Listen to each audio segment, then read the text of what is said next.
Et dans la série des petits morceaux country de Betty Barlow, voici Mississippi Reel. Le reel, c'est ces fameuses danses irlandaises un petit peu endiablées, assez rapides et très joyeuses.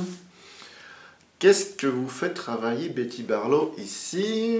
Alors, des mécanismes des doigts quand les notes descendent. Ré, do, si, la, ré, do, si, la, ré, do, si, la, ré.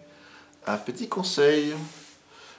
Je vais vous jouer le morceau, mais vous pouvez aussi travailler ce morceau sans l'archet, en le mettant un petit peu de côté comme ça. Et qu'en tapotant qu'avec les doigts. Ré, do, si, la, ré, do, si, la, ré, do, si, la, ré.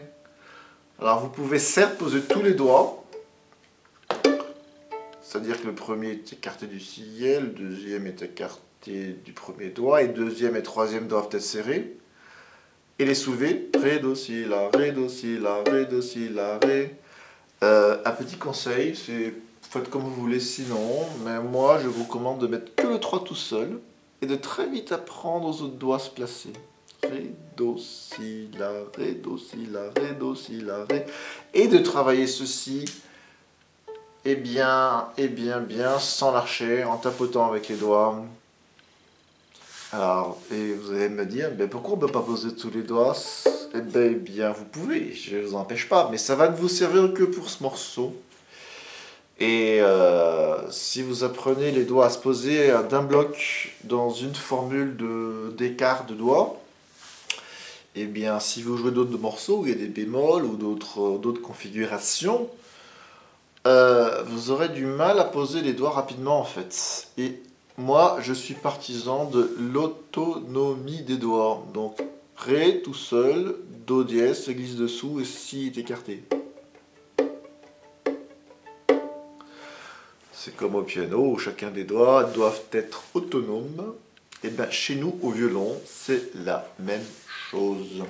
Donc vous avez aussi Sol, Fa, Mi, Ré, Sol, Fa, Mi, Ré, Sol, Fa, Mi, Ré, La, La. Avec un La et un quatrième doigt et un La corde à vide et les deux à la fois. Ce qui fait une résonance plus forte pour ces La, ça les accentue. Et puis aussi c'est bien, ça vous apprend à poser le quatrième doigt sans qu'il frotte la corde La vide et ça vous pousse à avoir une meilleure position de main gauche. Pour cela, je vous conseille de rentrer le coude. Cela fait partie de la technique officielle. Autre chose, troisième ligne, mesure 9. Vous avez Sol la, puis Fa la, Mi la qui s'enchaînent. Et Betty nous a pas précisé si elle voulait que vous fassiez des quatrièmes doigts.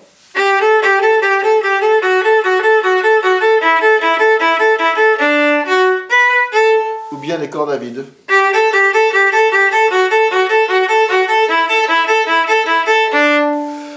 Personnellement, je trouve que la corde à vide sonne mieux. C'est plus clair, ça fait un son plus clair.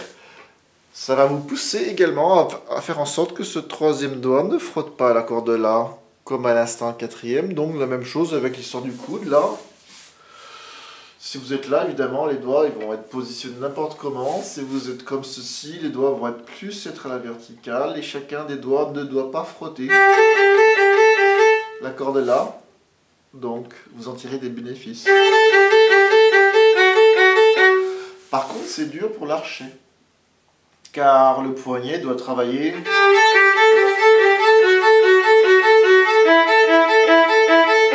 pour changer de corde.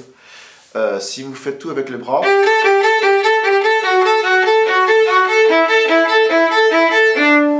ça va marcher aussi, mais vous étonnez pas d'avoir un petit peu mal au bras. Il faut essayer de faire participer le poignet également, c'est très très difficile. Oui. Sinon, si vous mettez le quatrième doigt, c'est possible aussi. Moi, je trouve que ça sonne moins bien. Mais ça sera plus facile pour l'archet. Il n'a pas à changer de corde.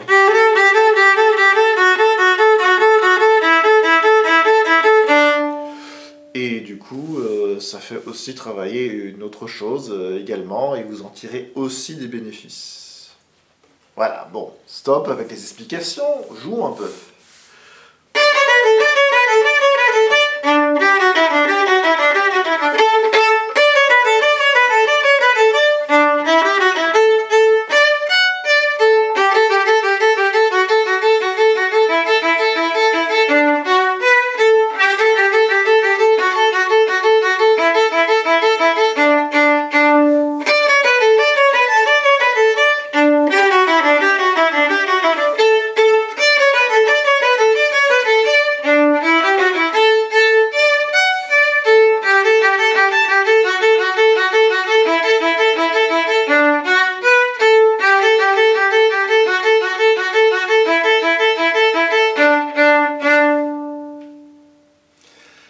Et voilà, et à la reprise, n'oubliez pas de replacer l'archet en direction du talon pour reprendre bien dans le sens tiré. Et bien voilà pour Mississippi Reel. Amusez-vous bien!